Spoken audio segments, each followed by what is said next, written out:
So like Dr. King, my parents dedicated their lives to social justice, criminal justice reform, and ending racial inequities for black people. And like John Lewis, my parents used love, compassion, kindness, and a lot of good trouble to tap into their hearts and soul to fight equality, dignity, and respect for all people. We are a community of immigrants. My mother was born in 1926, blacks and Italians, Polish and Germans. We all work together to make this a better community. We all work together. But 7 bullets later, we recognize just how little progress we've made in this community. 7 bullets later, we recognize that Dr. King's dream is just a dream unfulfilled, a reality unrealized. 7 bullets later, we recognize the work of my parents, Mary Lou and Arthur, must be called upon to heal this community and use love and kindness just like the Blake family and God's intervention to end racism, create equitable and inclusive opportunities for all people. In closing, we must challenge law enforcement to bring equal justice for all. We must challenge our elected officials to change policies that discriminate. We must challenge our corporate community to lead on equal opportunity. It's okay to protest peacefully. It's okay to be pissed off. Take your energy, take your passion, and go vote.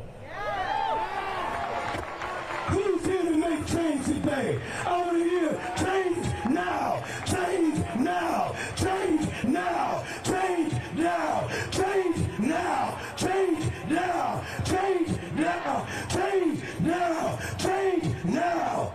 Not tomorrow, not next week, not another damn moment, but change now for little Jake Blake, change now for little brothers in London, Sydney, Australia that are black like us and being treated unjustly. Change now. One more time. Change now. Change now. Change now. Change. Lieutenant Governor Mandela Barnes. Let me just say, please hold your applause, because this is not about me at all. This is about the Blake family. Let's give the Blake family another round of applause.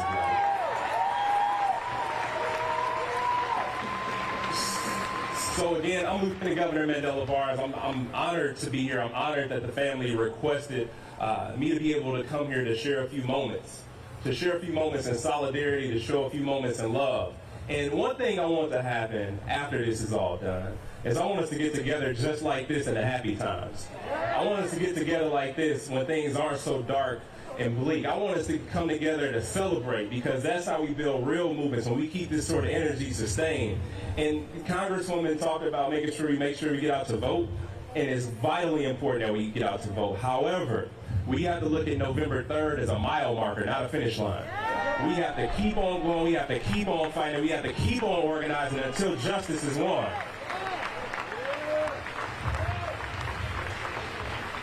And so I look out into this crowd and I look at the Blake family. I see resilience, I see beauty, I see hope, and I see strength. I see some of the strongest people I've ever seen in my life. But that strength is because of the years, the generations, the centuries of injustice, of pain and hurt that we've gone through. And that's not a way to build strength, but we did it anyway. We made it through some of the toughest times in human history, and we are still here today. But unfortunately, we still deal with some of the same challenges that our people were dealing with decades ago. But we're here today to say no. And when I look at this crowd, I see different races, different genders, different sexual orientation, different religions, people who are standing up all across this state, all across this country, demanding the justice that we deserve. And justice is a bare minimum. Justice should be guaranteed to everybody in this country.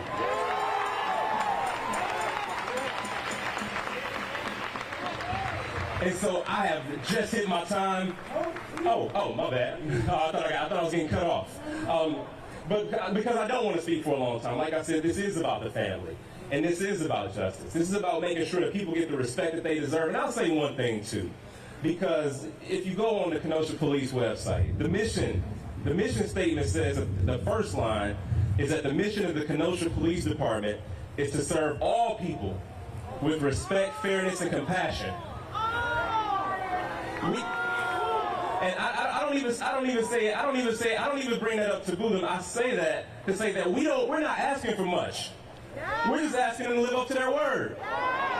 We just want them to do what they said they were going to do for everybody. That's not too much to ask.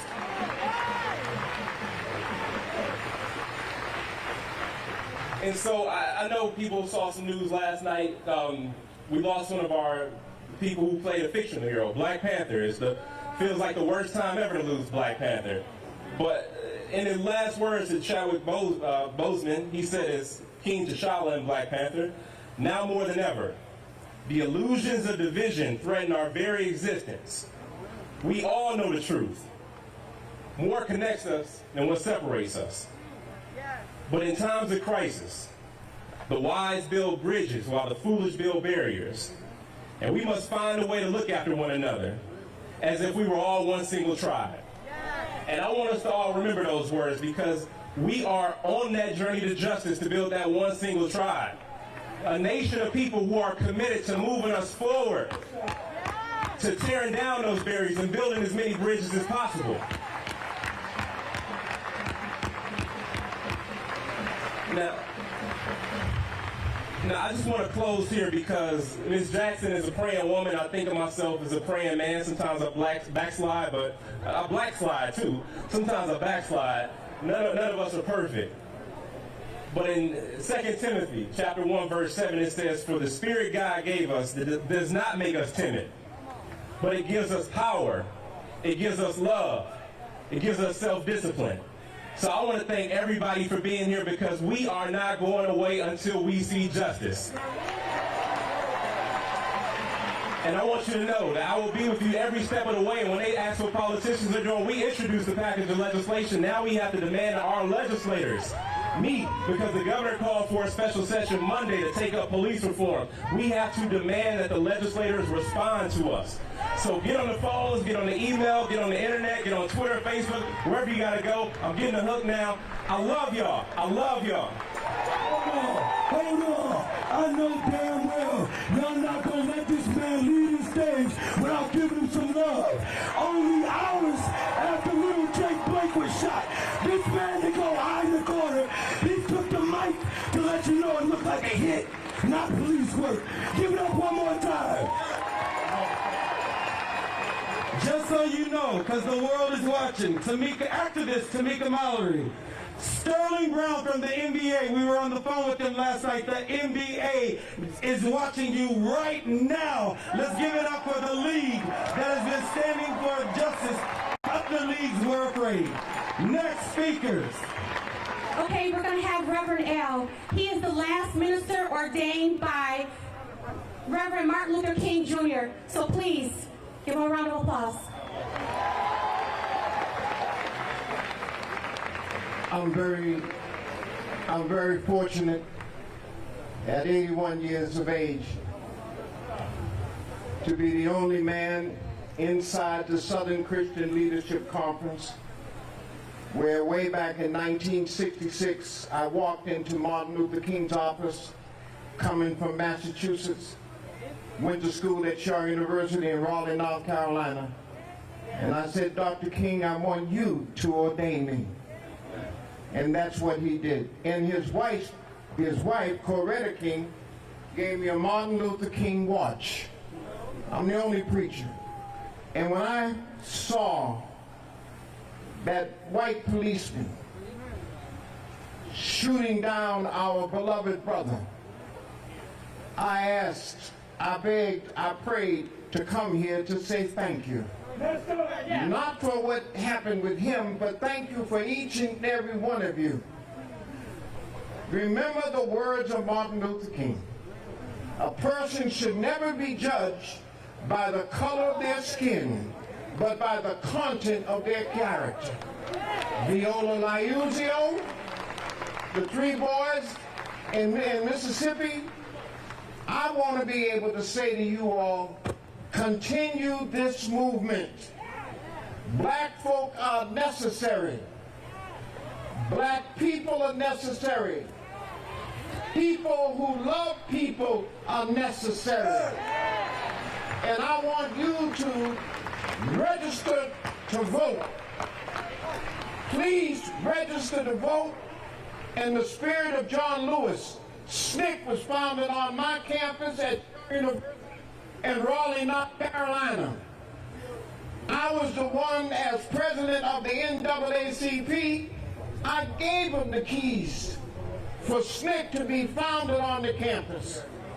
John Lewis is my beloved friend, and I'm giving you a message from him.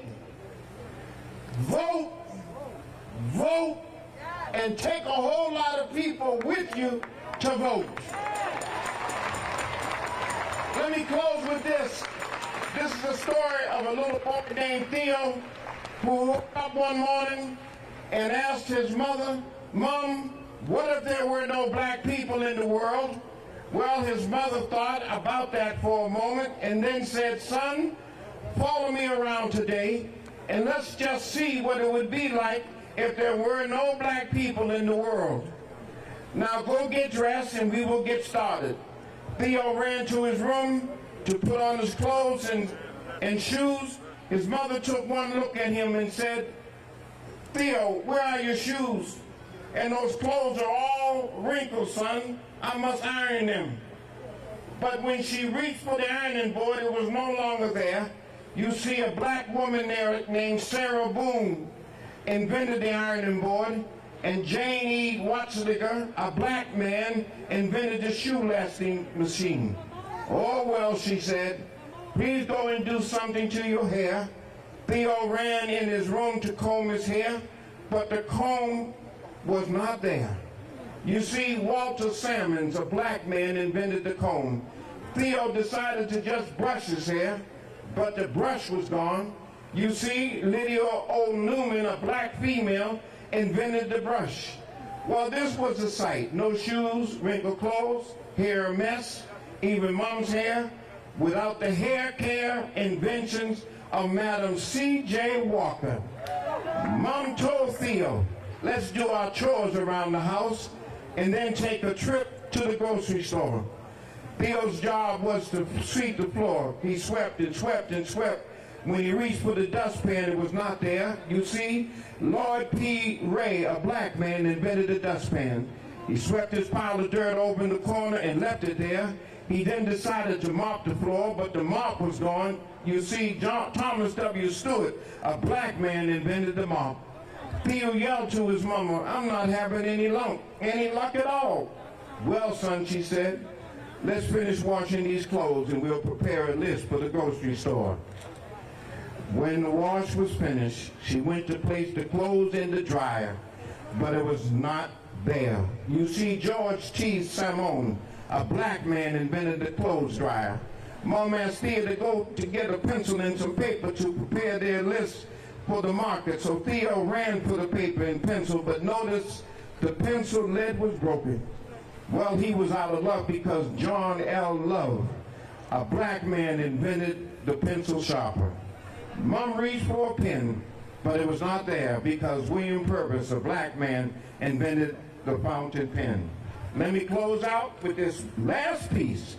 Theo quickly learned what it would be like if there were no black people in the world, not to mention if he were ever sick and needed blood.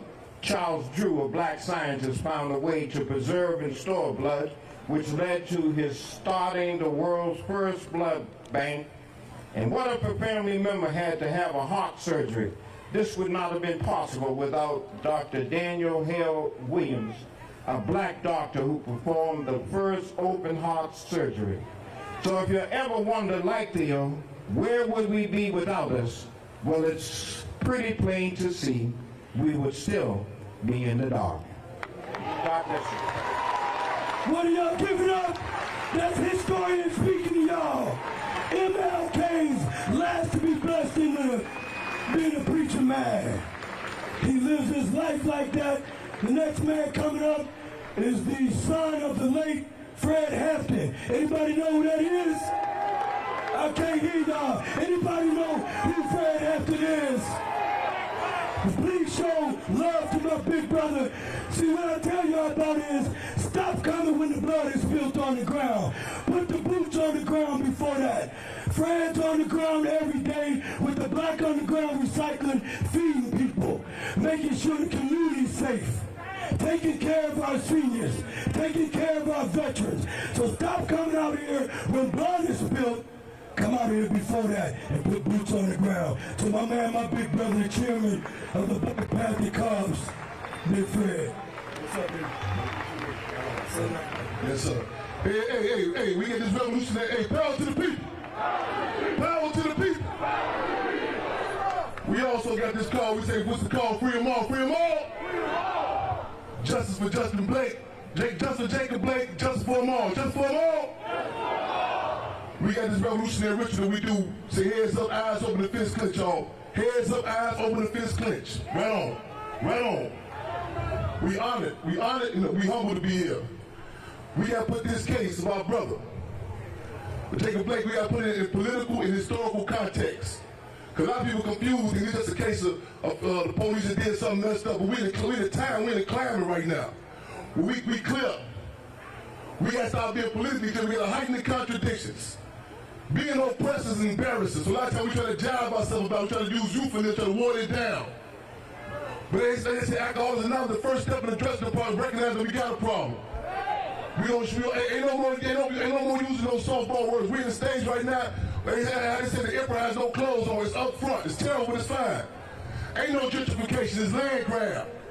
Ain't no correctional centers. Those concentration camps. Ain't no police brutality. It's police terrorism. Every day is September 11th for us. Black folks, the black community, we the OVs, not the OGs. We are the original victims of terrorism. People have been terrorized in such terms as slavery, Jim Crow, redlining. Then let's up the ante. Let's seize the time. We got to climb it. You know what I'm saying? That's crossing geographical, gender, all them lines. We got to afford the luxury set trip. We got to connect these cases. Jacob Blake, Breonna Taylor, George Floyd, you name it. You name it. We ain't set tripping. You know what I'm saying? Where they put their hands on.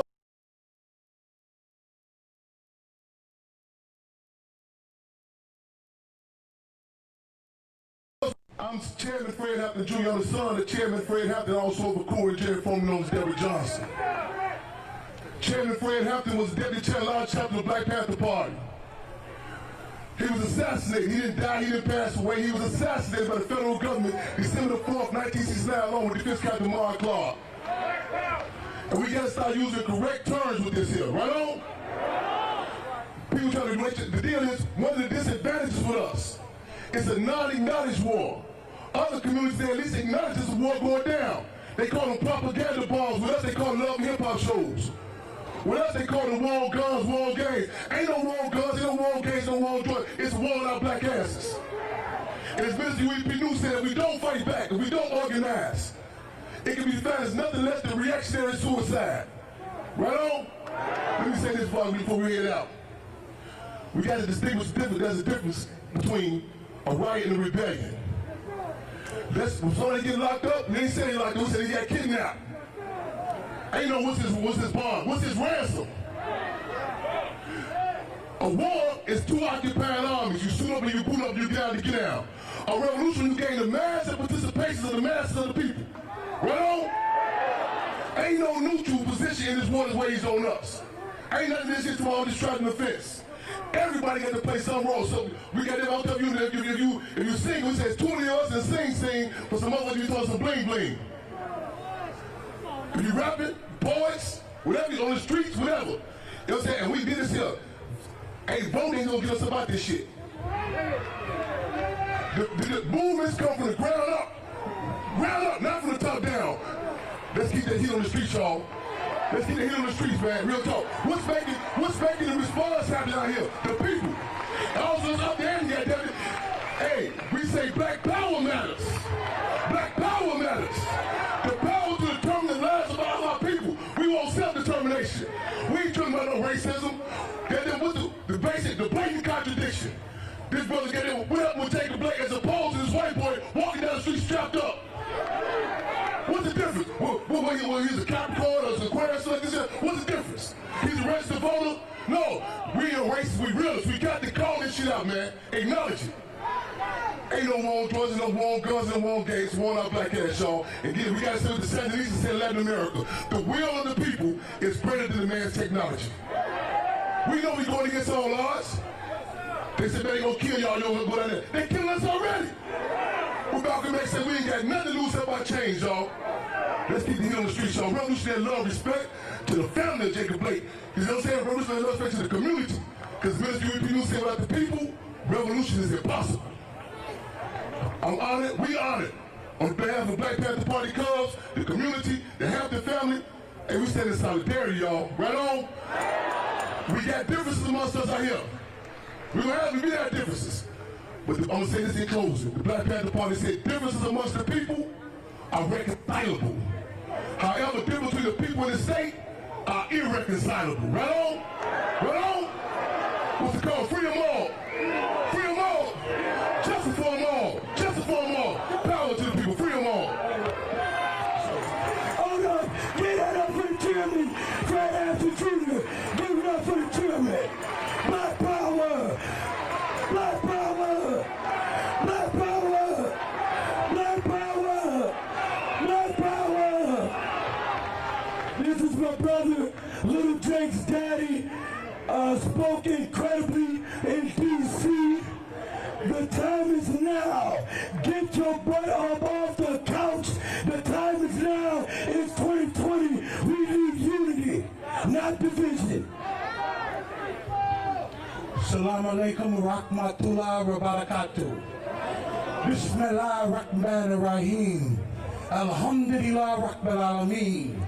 الرحمن الرحيم مالك يوم الدين إياك نعبد وإياك نستعين اهدنا الصراط المستقيم صراط الذين أنعمت عليهم غير المغضوب عليهم ولا الضالين. Why do I say Al-Fatiha? Because in Al-Fatiha there are 7 what? There's 7 verses. There were 7 bullets put in my son's back. I'm standing here with my sisters and my brothers. Hell yeah, I'm mad. But understand, when you get angry, you lose control of your nature. My nature is to protect my son, to stand up for my son when he cannot stand up, to ask the police in this town what gave them the right to attempted murder on my child. What gave them the right to think that my son was an animal? What gave them the right to take something that was not theirs to take? I'm tired of this. I'm tired of this. No justice. No justice. And we're not going to stop. We're not going to stop. My son, the other day when I was in the hospital, give me a second. He grabbed my hand.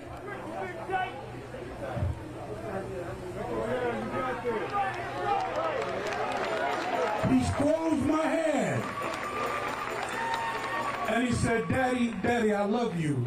You know I love you. I said, man, listen. I love you more than anything in the world. He said, well, I didn't think you were going to come. What?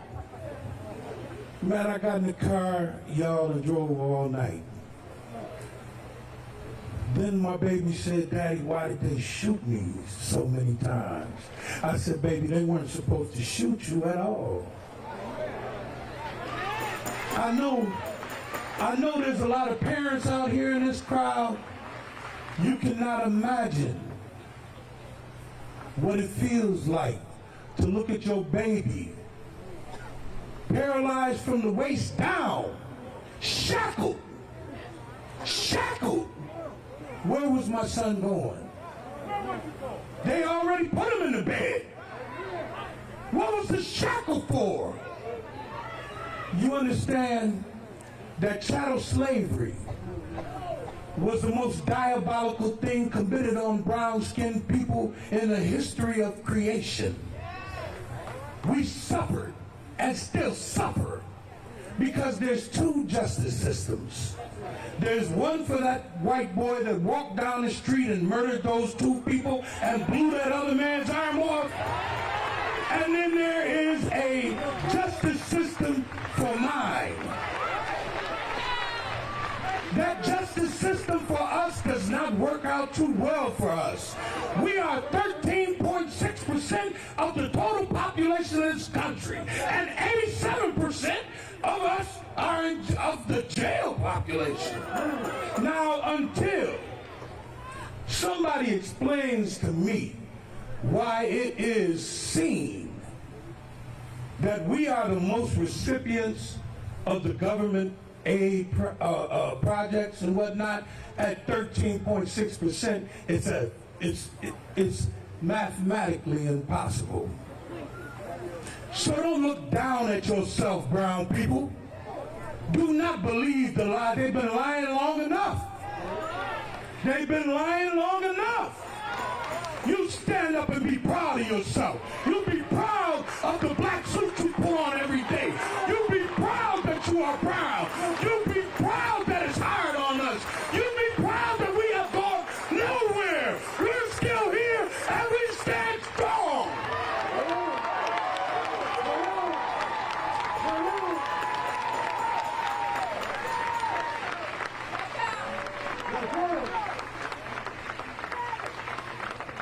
As I inside understand what we have to do, it's not going to be easy, y'all.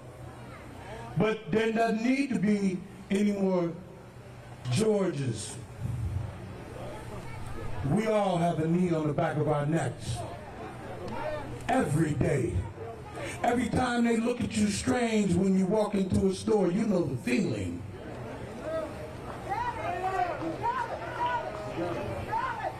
You know, every time they pull up with those bubble gums on the back of their car, you don't know what to expect.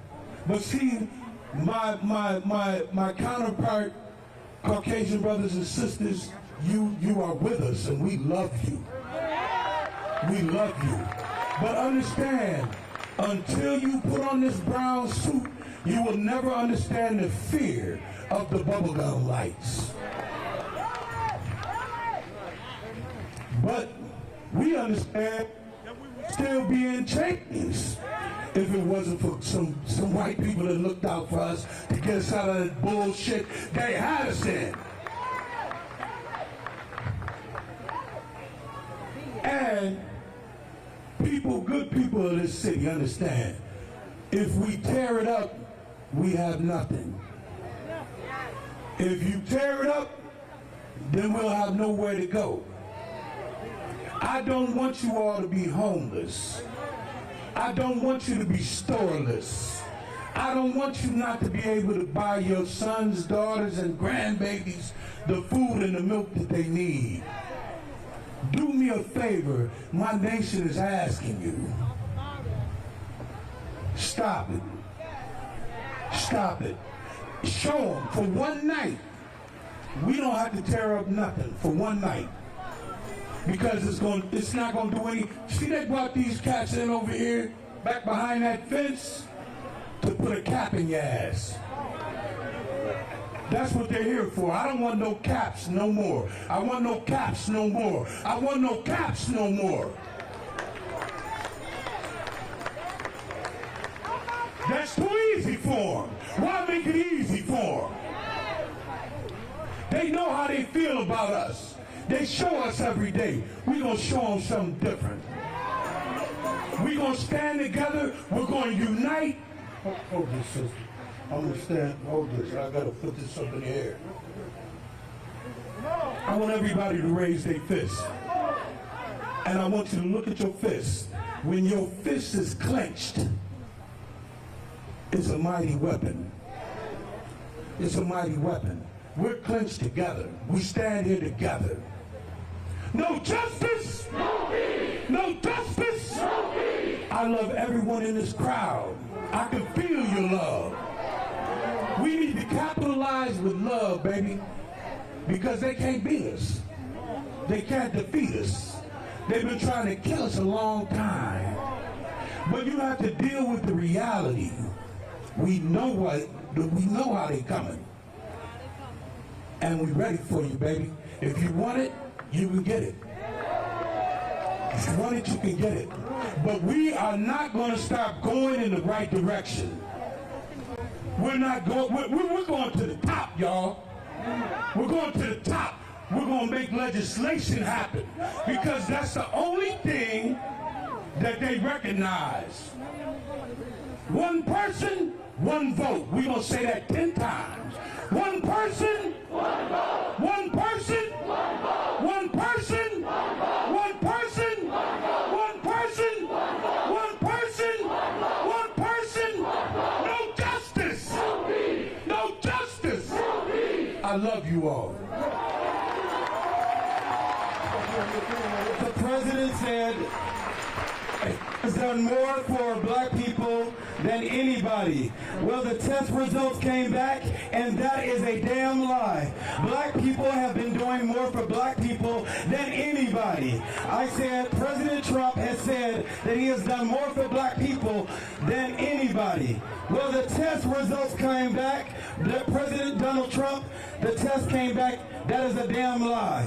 Black people have been doing more for black people. Let's give it up for the father of Jacob Blake.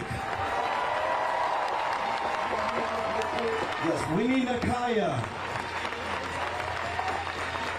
So our niece got a little skills in poetry, and so does this young sister from around the corner. We supporting Kenosha. Give it and step it off. Sis, please give us some of what you got. My name is Nakaya Hughes, and this poem is from Mr. Jacob Blake. The poem is called 7 Shots. You see, most of us know what it's like being black.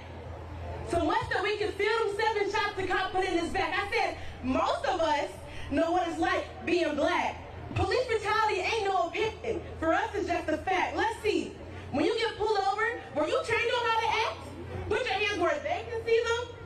And where they can see them and never talk back. When their hands are on the trigger and yours sit in your lap, when your heart starts to race, man, that's how you know that you are black. And as far as we can take it off, that is our color. We were born into this racism, and it's truly like no other. You see, we be screaming Black Lives Matter, and we always say their names. But when it happens in your backyard, man, it's not the same. You see Jacob Blake? I didn't know him, but I'm gonna tell him how it is.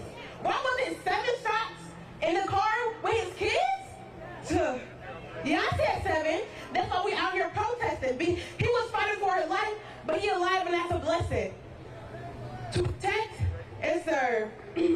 But here's the lesson. The system isn't for us, it's against us. Stop trying to justify 7 shots because it was senseless. To protect and serve. Yeah, all right. We're going to be out here fighting for justice day and night. And when we say his name, make sure you yell Jacob Blake. Don't let your voice be silent because he's a life that they didn't take. Thank you.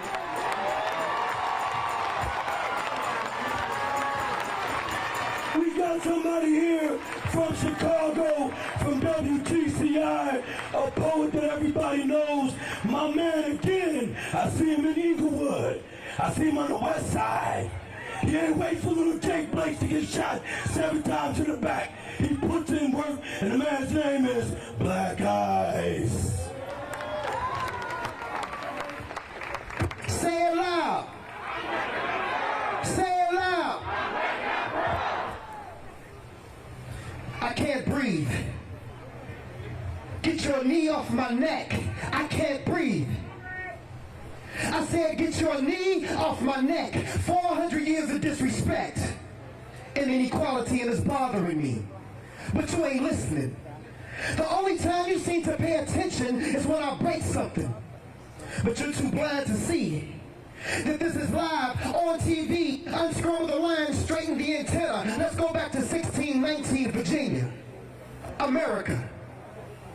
This is where we stepped off the slave ships and stepped on the auction block. Sold to the highest bidder like livestock. Since that moment, we've been playing on two separate fields to two different clocks. And you got the nerve to use your stopwatch.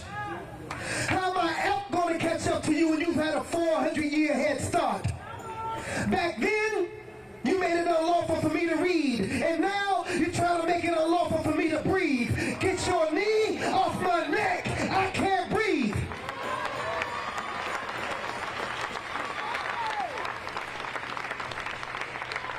Then in 1863, we thought that we were freed. But they denied our freedom for 2 more years. This is why we celebrate Juneteenth, our Independence Day. But let's fast forward to May 31st, 1921. A mob of men with white sheets and guns burned down over 35 square blocks and over 1,200 homes in what will later be known as Black Wall Street. And you wonder why. The unemployment is so high in my community. It's because of that knee. Get your knee off my neck. I can't breathe. The odds have been against us since the day that we were born. And some of these races have traded in their white sheets but for black suits, black robes, and police uniforms.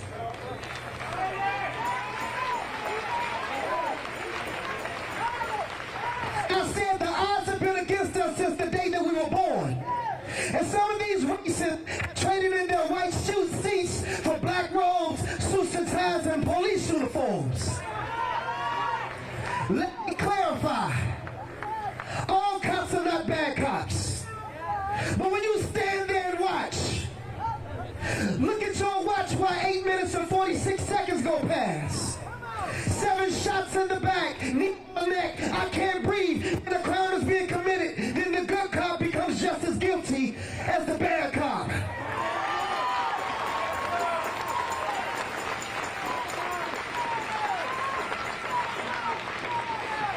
As a matter of fact, that makes you an accessory. I think you love to see black men wearing accessories like hands and cuffs and chains. Since slavery, we've been beaten, handcuffed, whipped, and chained, and this is a stain on America's history. But when will it change? America, you still haven't acknowledged your original sin. And the reason why America was so great back then is because we was your human cotton gin. So when you say, let's make America great again, are you saying that you want us to go back to picking your cotton again for free? We had no choice because of your knee. This is something that I know is too hard for you to take. Well, damn it, today we want justice from Emmett Till to George Floyd to Jacob Blake.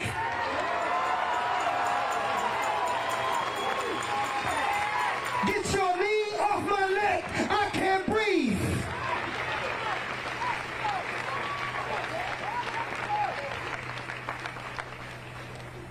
Brothers and sisters, this country that we live in today, we love it, but it never loved us back. Thank you so much.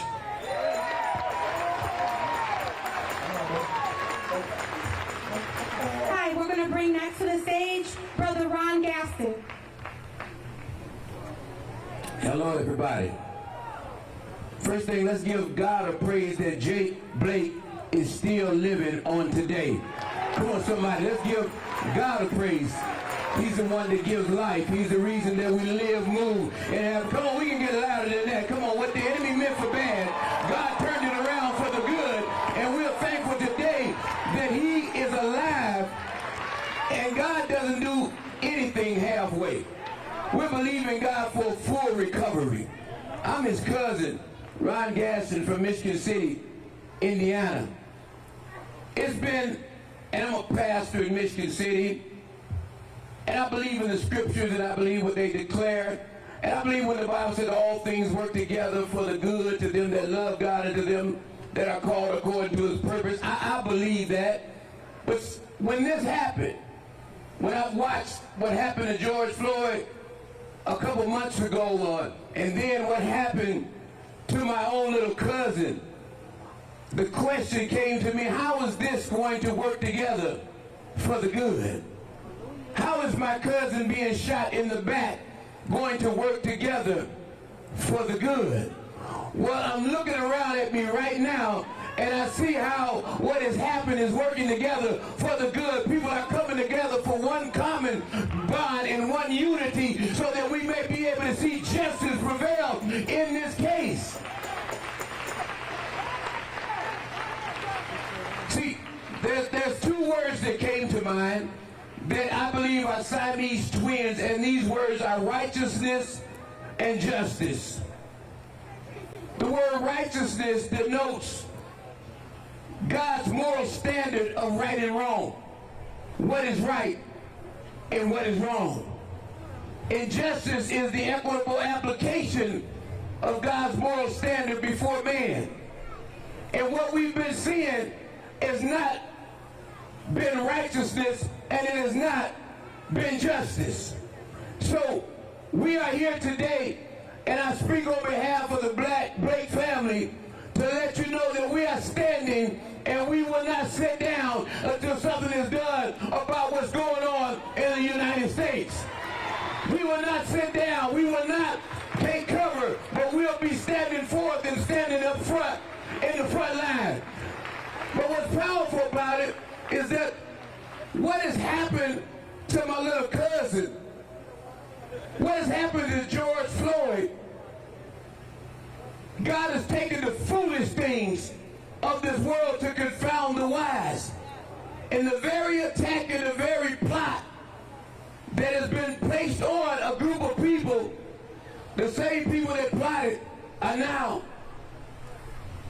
complexed. But I guarantee you that as a people, we will rise above racism. As a people, we will rise against segregation. As a people, we will rise. We will represent the Lord Jesus Christ. Last thing I'm going to say is the kingdom of God is not physical, but it's righteousness, it's peace, and it's joy. If we want peace, we have to begin to love what's right, and we have to hate what's wrong. We have to have a relationship with God. People, I'm talking to you through my family, the Blakes, who have a background of spiritual faith in God through the Lord Jesus Christ. And the Blake family would tell you, if my great-great-grandfather or grandfather was here, he would say that we have to trust God. We have to believe God for a strategy against the plan and the attack and the plight. We have to trust in the Lord with our whole heart and lean not to our own understanding. When I think about little Jake laying in a hospital bed, when I think about him taking 7 bullets when I saw it shown to me at work, my stomach just turned over. I began to think about Jacob and Jacob's mother, and I began to cry, and I began to say, God, what? And he says, the world at large, the world at large have marginalized me, and I am the referee that needs to call and make the calls on what needs to be done. So people, if we would all, like we are united here today, come on a united front and pray to God Almighty that God will begin to give us strategies, plans to begin to fight this evil word called racism. And God has a plan for it. It's through the change of man's hearts. He changes man's hearts. So today, in closing, I just want you to bow your heads with me for a prayer through the Blake family. Father, in the name of Jesus, Yeshua the Christ, I thank you that we are all united on today. I thank you, Lord God, that we've come with a purpose in mind And that's no justice, no peace. But God, because you are justice, you are righteousness, we come to say today that we forgive. We forgive those that have wronged us. But God, we thank you that forgiveness is not for them, forgiveness is for us. So that we may be able to be released from the pain of the pressure of genocide. We may be released from the pain of segregation and individualism. We may be free from the pain of being ostracized and alienated. So God, we forgive on today. We thank you, Lord, that righteousness shall prevail. And we believe you for the peace of God that surpasses all understanding. From the Blake family, God bless you. No justice, no peace. I need one medic. Is there a medic? Is there a medic? All right, go with him. Go with him. Thank you. Arlen, thank you. And here you go.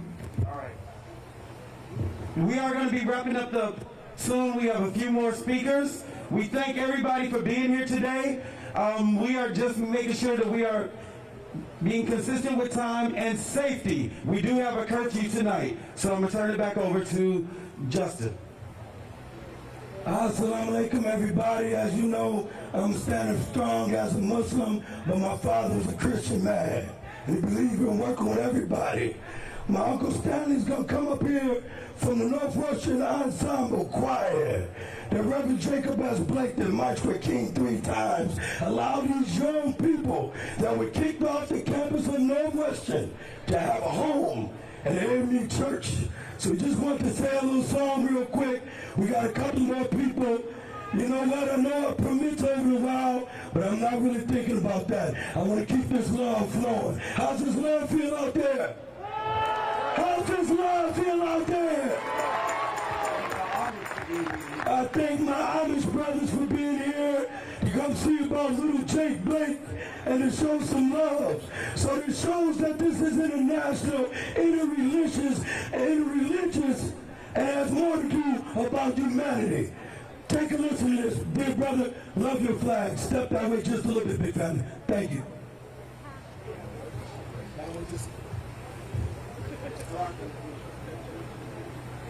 I am doing this in honor of Mother Julia, the sisters, brothers, the uncles.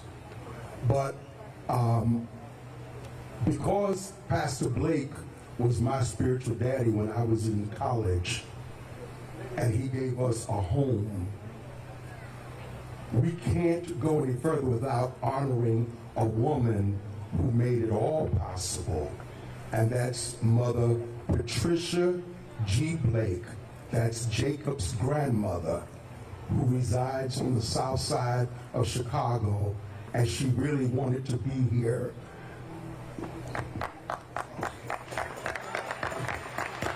Mother Patricia G. Blake. And the other matriarch is Mrs. Janie Mae Johnson. We're praying for the grandmothers as well.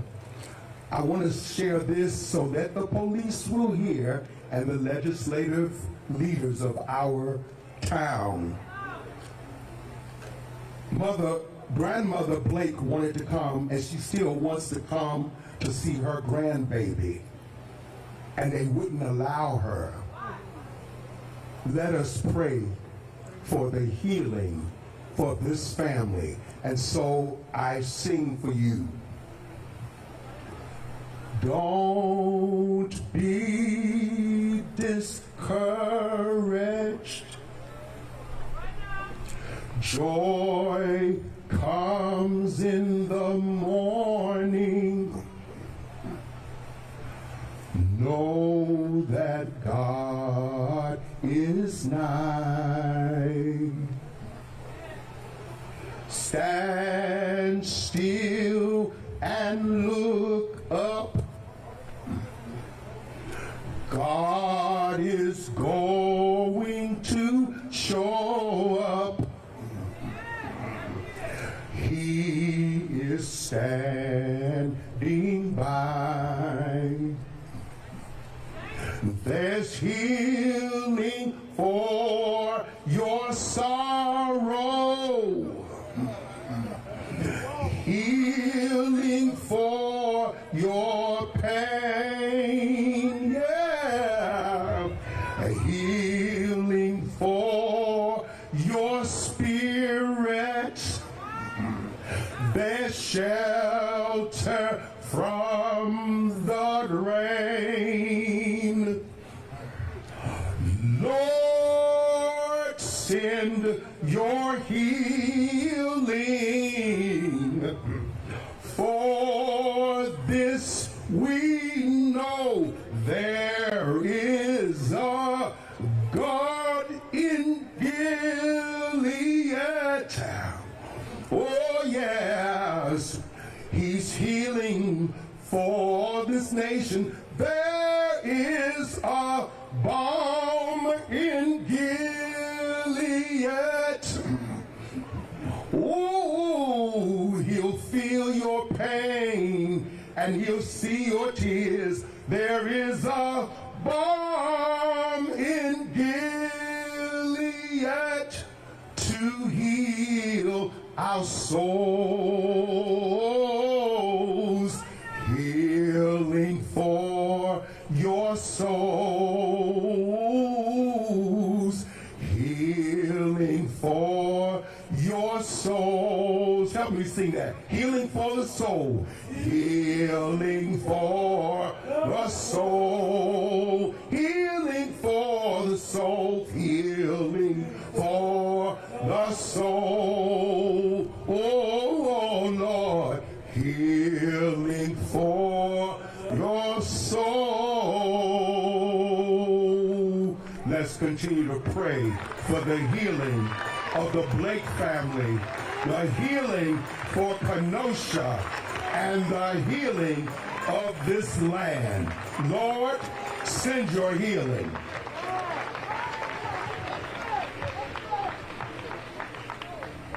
I almost wish you would have went after me. I want to thank everybody for being here and supporting my brother again. I know I probably already said that, but as I'm just looking around, I just want to say thank you to everybody.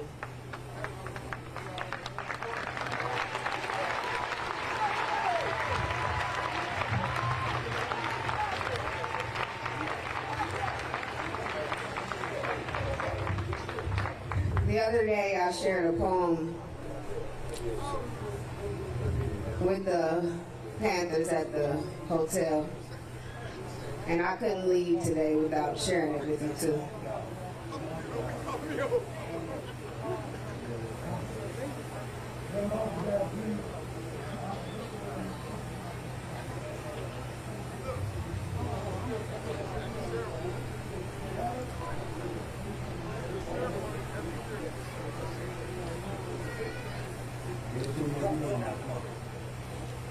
And I know my other poem had a lot of fire behind it, so I'm gonna show y'all a little bit of love now.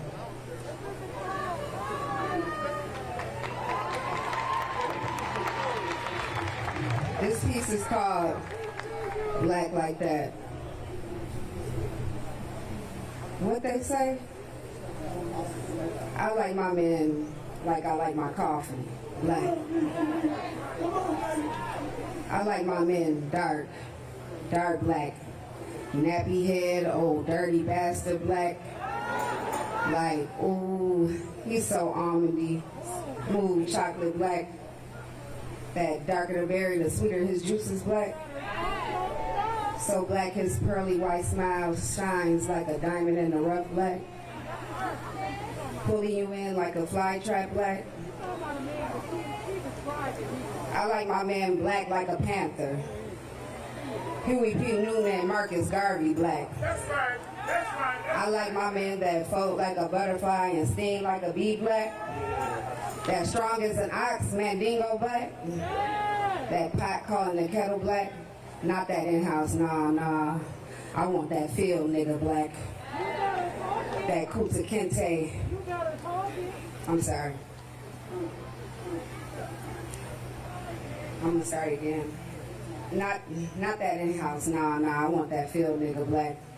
That out the mud, Kunta Kinte, I ain't your slave, nigga black. That Nat Turner, by any means necessary, Malcolm X black. So dark he give me chills black. That down yonder and over the hills black. That say it loud, I'm black and I'm proud black. That Deontay Wilder, every day black. That James Baldwin, unapologetically black. That wide nose, shut off the Sphinx kind of black. That strange fruit hanging from the tree black.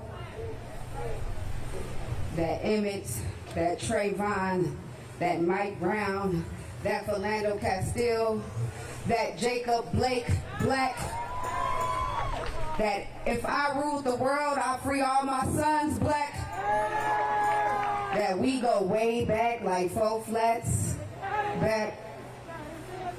I love my black men just as they are black, just like that.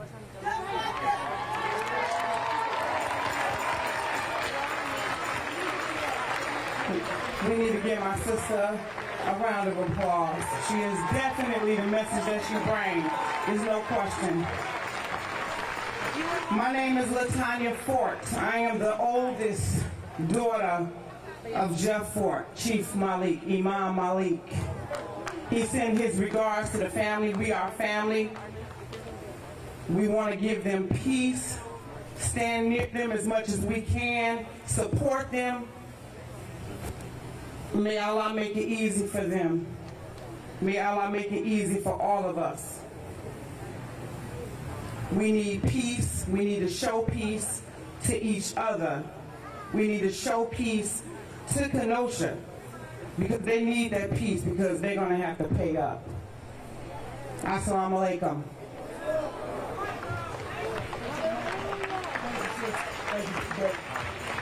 Man, we got some Kenosha foot soldiers coming up here now. All week, they have been mobilizing, strategizing over at the Regiment Barber Collective. We call it the Collective now. And they have been on the front lines. We've been tear gassed. We've been pepper sprayed. And these young individuals, many of them are former students. They were bad, but look how good they turned out. God bless the newly minted organization on the front line, Black.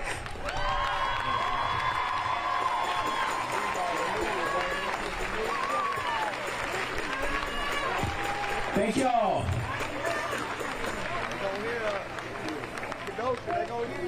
I don't know about y'all, but I'm tired of watching this movie over and over and over again.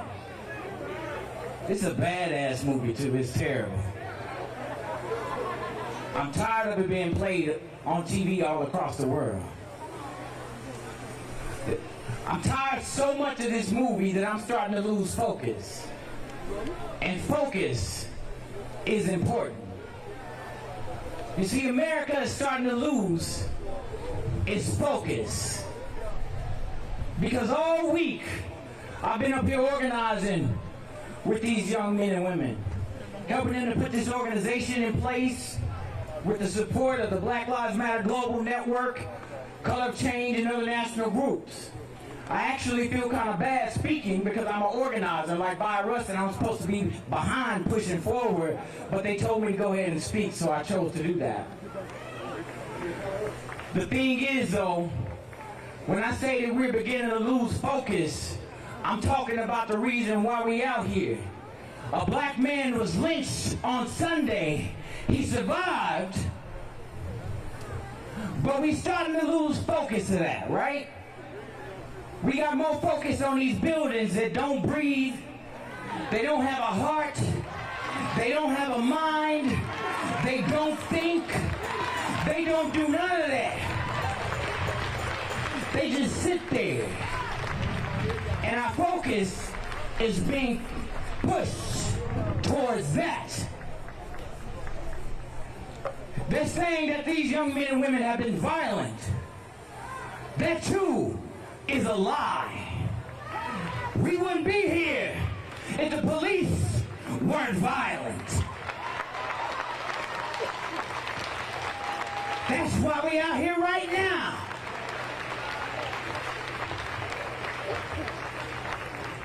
I've been here with these young men and women every day this week. And every day it's been the police that have been escalating the situation. On the first day we marched, and I witnessed the police, after we spoke with the mayor, after shutting down a press conference of people that didn't want to include these people. That's another thing we got to talk about. You can't say that you're for the community and you excluding part of it. So we shut down that press conference and those people came out and they spoke to us. Because that's what you're supposed to do. Not about being asked to be at a white table. They need to come to a black table. Come to the community. So after the mayor spoke with us, we had it. He walked peacefully into the building, and of course, a police officer came and turned it up. So much so that he grabbed a 13-year-old child as a human shield, tossed her to the ground, and allowed the crowd to trample over her. Then, what you think we did? We turned up. We were pepper sprayed and pushed back. On the second night, I sat here and we marched. Our crowd grew to 2,000 people. We were peaceful. Not a bottle thrown, not a brick thrown, none of that. But as soon as we get back to the park, we are immediately tear gassed and pepper sprayed and pepper balled. It was violent. And it wasn't us.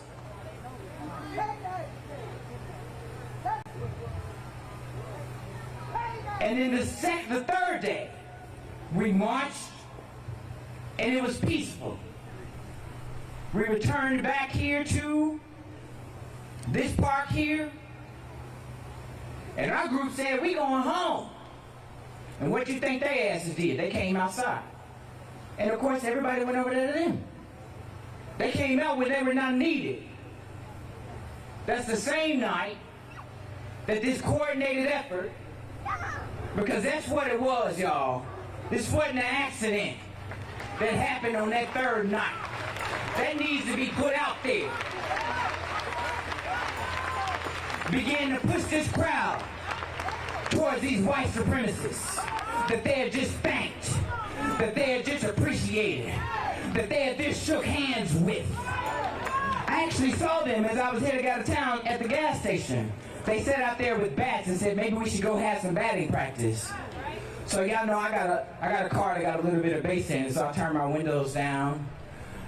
And I can't say it because we're on TV, but y'all probably know the song that I played as I drove by looking at them.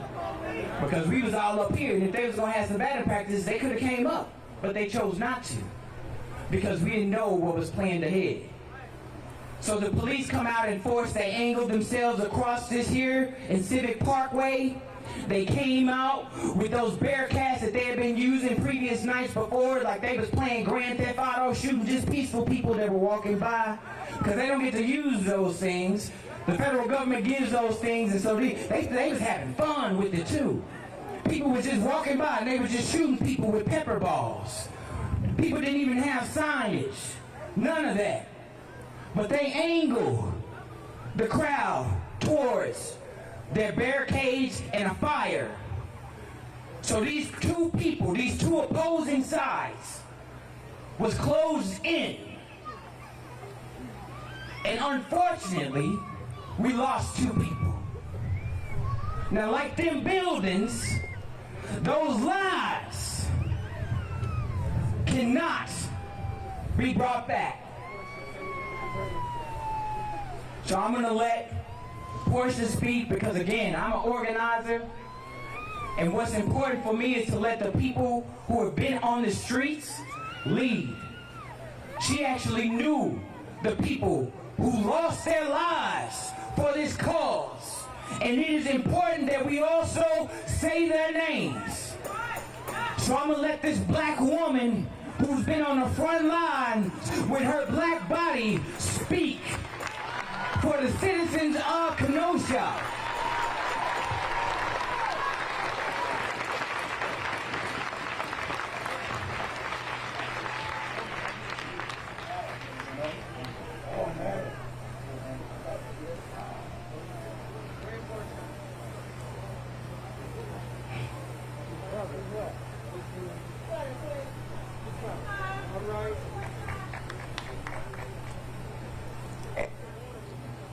It's kind of crazy because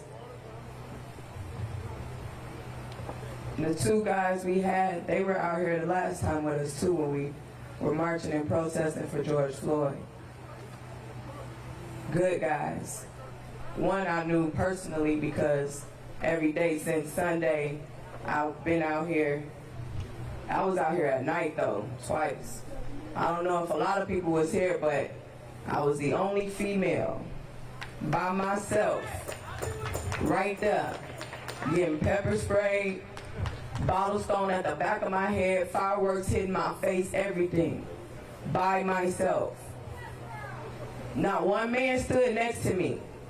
I stood by myself, except one night, Anthony literally came and stood in front of me while I was on my knees with my arms in the air and shielded me from tear gas. He literally would not let me get none of that in my face. He just kept on going and kept coming. You need water, you good, you good. So for me, it hit because this white man I'd never met a day in my life decided to come and defend me. And it just hit closely. The two men we lost were Anthony Hubert and Joseph Jojo Rosenbaum. Those are our two guys. Those are our fellow brothers. I don't care what color they are. They were out there with us. They were out there defending us.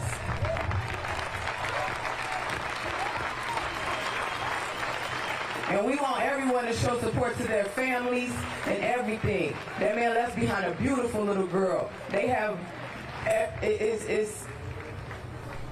I just want everybody to understand, like, they are part of us. Just like Jacob is a part of us. So y'all gonna say some names, y'all gonna say it like y'all mean it, and y'all gonna say it like y'all care, and y'all gonna say it with y'all hearts as a whole.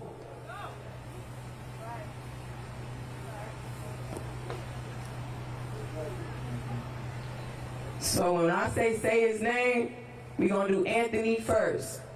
Then we gonna do JoJo, and last but not least, we ain't gonna never leave Jacob out of nothing. Say his name. Anthony. Say his name. Anthony. Now we gonna do JoJo. Say his name. JoJo. Say his name. JoJo. And now we gonna do for our brother who we've been out here doing most of this for anyways. Because Kenosha, y'all really got an answer for this. Say his name! Say his name! Say his name! Say his name! And if we don't get it, if we don't get it, if we don't get it, shut it down!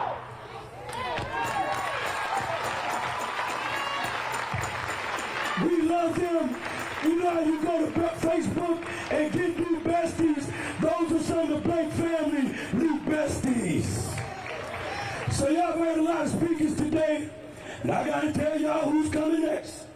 This man is my president, my great-grandfather. Man, I love you, brother. Thank y'all. Our great-grandfather, my father who marched with Martin Luther King 3 times, D.C., Selma, and Chicago. His father was a Garveyite. Does anybody know what that means to be a Marcus Garvey Garveyite? I hear some noise over there.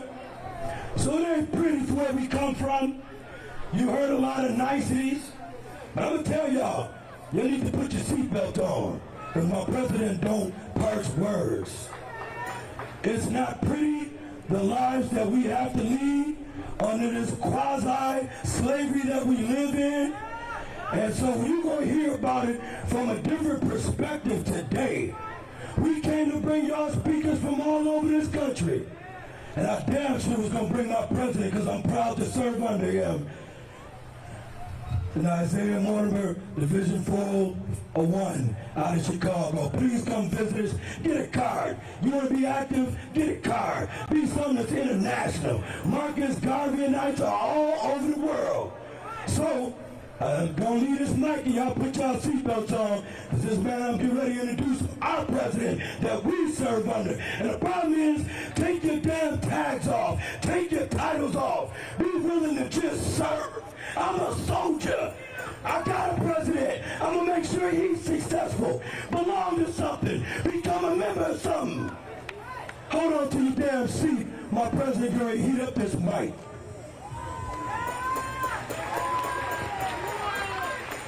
One God. One aim. One destiny. One God. One aim. One destiny. I love being black. I love black people. Now I know y'all, some of y'all might not want to really say that. I just got to say that I ain't up here to talk to everybody in this crowd. I appreciate people who stand up and do what's right for humanity. But I got to say something, y'all. When is enough gonna be enough? I'm talking about what just went on with Mr. Blake this week. It hasn't been a week that has went by since 1555 that a black man, woman, or child has not been killed or beat. I know we sitting around here and we praying for peace. I know that some of us want to do some forgiving. But justice, y'all, comes before forgiveness.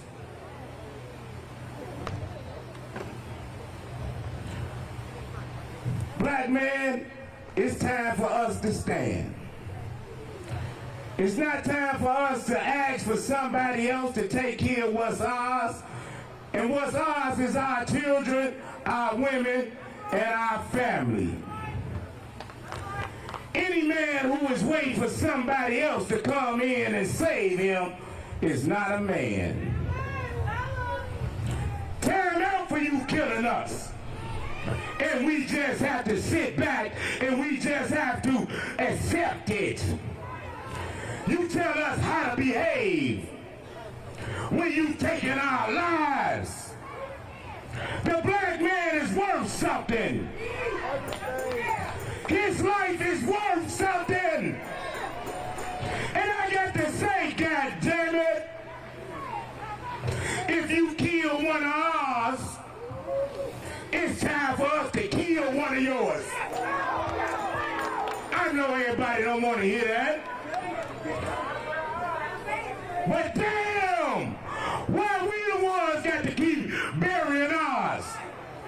And got to keep pleading for you to see us as being human. We ain't never did nothing to nobody. The black man, woman, and child is the most forgiving people on this planet. I'll be damned if we got to keep telling you that we don't deserve this. You know we don't deserve it. I know this is supposed to be some type of integrationist type march. I know. everybody coming together. They came together in the 60s. And we ain't got shit. They came together with A. Philip Randolph now. And we ain't got shit. We still on the bottom. We still the most unemployed, the most locked up, the most sick, and the most killed. I understand. They gonna hear y'all. And to my white people out here, I'm not gonna qualify myself or lower myself to say that I don't hate white people. I should never have to say that. But I will say this. If you ain't no John Brown white man, I really don't trust you. Study John Brown, y'all. I love black people. I love being black. I love black people. I love being black. Let me just say this and I'm going to leave this stage. Love is about sacrifice. You show me what you sacrifice for, I'll show you what you love. It's time to sacrifice for black people.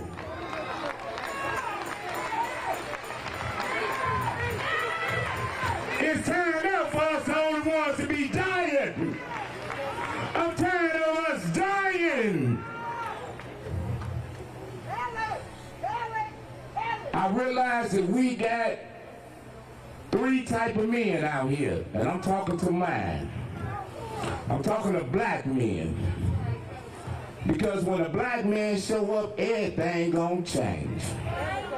I said it. They talking about they scared of y'all, but they ain't really scared of y'all. They kill y'all and still come to work. But there's only 3 type of black men around here. You got cowards.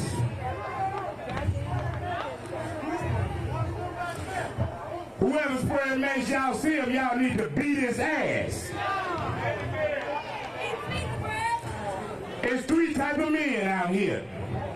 Either you gonna be a coward, when you gonna keep sitting and begging somebody to give you what you should have, or you gonna be a traitor, when you gonna keep pointing your finger at somebody who really don't care about you, wanna be his friend, begging around, dancing in the videos and shit, or you gonna be a man.